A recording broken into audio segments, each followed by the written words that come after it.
Здравствуйте! В эфире «Вечерние новости». Расскажем о самых заметных событиях и коротко о главных темах выпуска. Президент РАН оценил вклад Якутии в развитие науки страны. Автодороги Кабяй и Сангар открыли для движения транспорта весом до 30 тонн. Национальный парк Кыталык в Алайховском районе доложил о небывалом ранее количестве замеченных стерхов.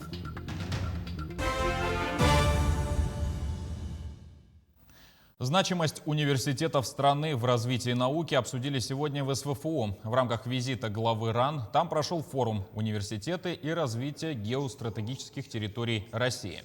Открывая форум, Александр Сергеев отметил, что наука – это национальный ресурс, и благодаря ее развитию сегодня страна успешно конкурирует с другими мировыми державами в различных отраслях экономики. Также он отметил значимость и вклад в этом направлении нашего региона. Форум проходит на площадке Северо-Восточного федерального университета не просто так. Задачи, которые поставил руководство страны, президент, премьер-министр, курирующий вице-премьер Дмитрий Чернышенко, на стыке образования, на стыке цифровой трансформации его, на стыке науки, технологий, конечно, заставляют вот все эти сферы работать в кооперации. Именно в таком диалоге движемся вперед. То есть встреча в университете – это однозначный скачок. Это выступит драйвером для развития всей сферы и взаимодействия науки с университетами, и науки с промышленностью, ну и, конечно, молодежный вектор тоже. Мы постараемся на форуме молодежный вектор осветить максимально подробно. Теперь о текущей эпидобстановке. За сутки в Якутии выявили 28 больных коронавирусом. Из них в Якутске 19 случаев, Мирнинский, Нерюнгринский, Чурапчинский районы по 2. Единичные случаи в Алекминском, Татинском и Хангаласском районах. Также за сутки лабораториями региона проведено свыше 1800 исследований на COVID-19. Стабильная ситуация с коронавирусом в Нюрбе позволила снять ряд ограничений. Об эпидобстановке там сегодня Роман Савинов. В Нюрбинском районе буквально до вчерашнего дня городские школы работали в очно-заочной форме. Классы были разделены на группы по 15 человек. Очная учеба в школе чередовалась днями. Но в силу стабильной ситуации в районе на очередном собрании оперштаба района были внесены ряд смягчительных мер. Так, все городские школы перешли на полное очное образование. Это касается и дополнительного образования детей. Дети начальных классов, это с 1 по 4 класс, 5 классы, 9 и 11 классы, это по городу Нюрба, по Антоновке и по Малакайской средней школе будут учиться без деления на группы. Но мы думаем, что все эти мероприятия будут проведены с соблюдением обязательных требований, которые прописываются в Санпине. И на сегодня также на основании методических рекомендаций Министерства образования у нас разрешены реализация программ дополнительного образования. То есть дети, которые посещают Центр детского научно-технического творчества, IT-клуб, они уже могут при заполненности 75% обучаться в очной форме. По состоянию на 17 марта в районе лечения от новой коронавирусной инфекции продолжает получать 10 человек. Впервые подтвержденных случаев не зарегистрировано. Оперштаб района сегодня особое внимание уделяет на вакцинацию граждан от COVID-19. Сегодня наша задача провести вакцинацию в полном объеме. Все привезенные, доставленные вакцины уже привиты. Ждем следующую партию. Административная комиссия по графику ведет работу по контролю за ситуацией. В течение всего периода было выявлено 28 нарушений. Из них рассмотрено 25 нарушений. Решения судебные вынесено.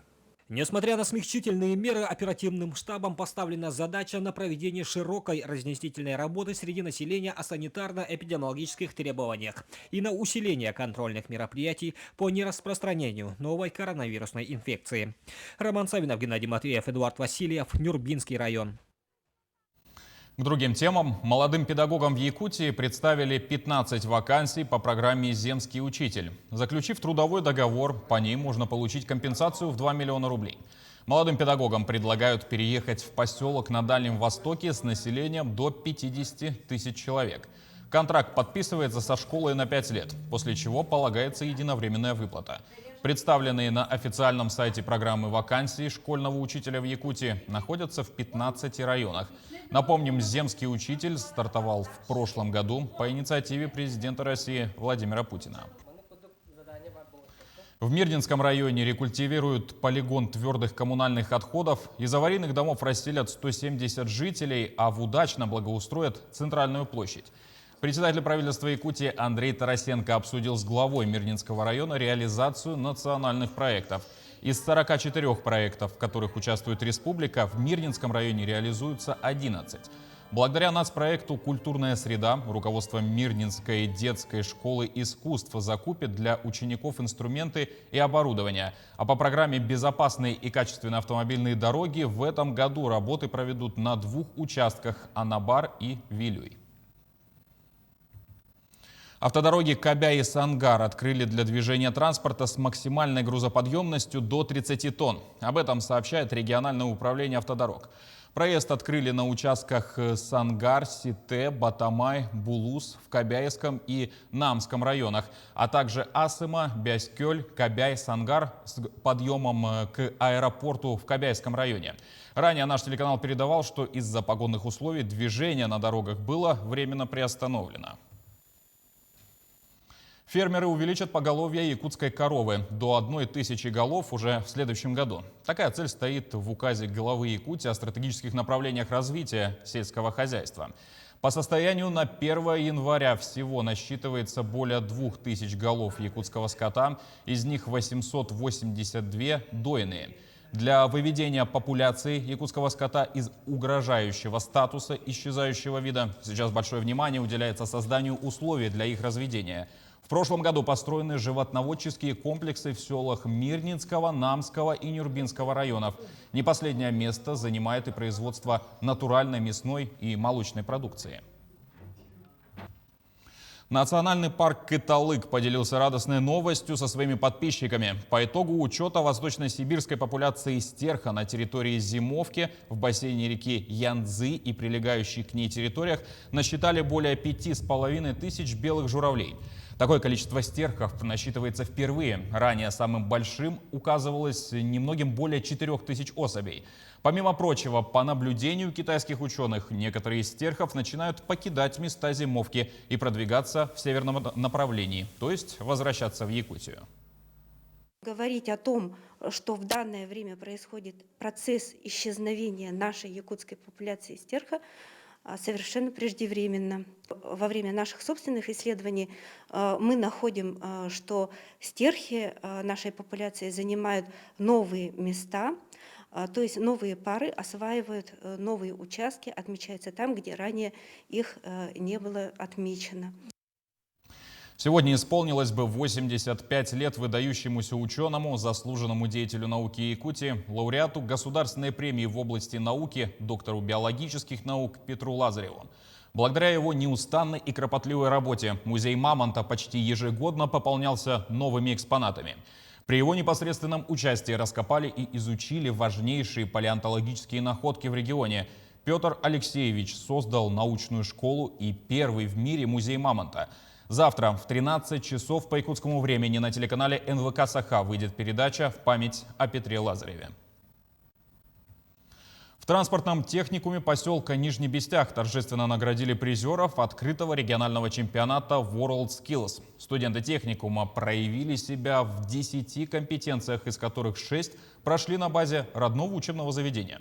По итогам отборочного тура 4 воспитанника будут защищать честь региона на российских соревнованиях. Они намечены на апрель.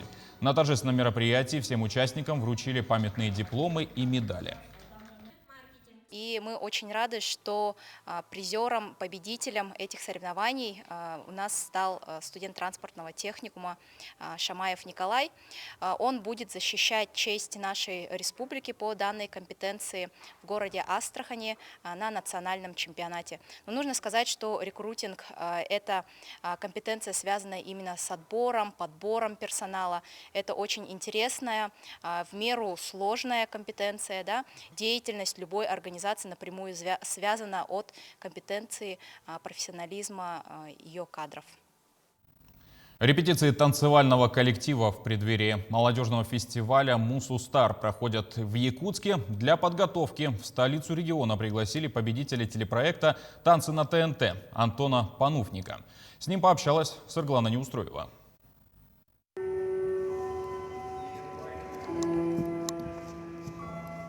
Для театра танца «Кыл-Уалла» участие в фестивале «Мусустар» стало настоящим вызовом. После долгого перерыва отойти от классических во всех смыслах постановок и вернуться к регулярным репетициям было сложно. Уже с 3 марта началась подготовка к фестивалю, а репетиции с приглашенными хореографами продлятся всего 3 дня.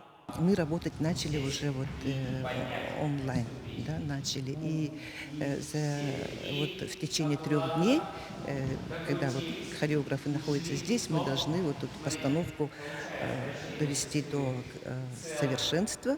И уже дальше опять же будем онлайн, они будут с Москвы наблюдать, как мы уже его доводим окончательно до открытия фестиваля.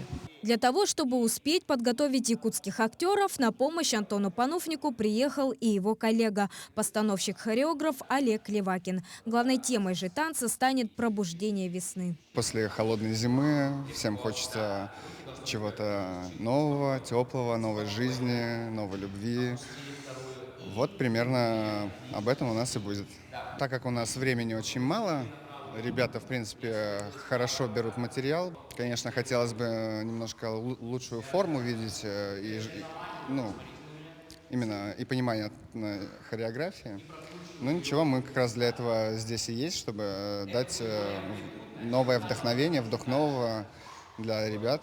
Одну из главных позиций в постановке заняла Саина Винокурова. Она воплотит образ зимы на сцене. Как признается танцовщица, переход от классики к современному стилю дался ей легко. При этом со своим партнером Владиславом Поповым Саина будет танцевать впервые.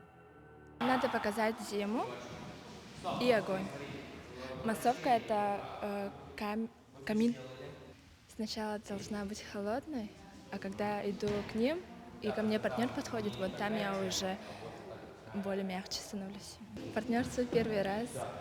Сложновато, конечно, потому что мы не стояли вместе.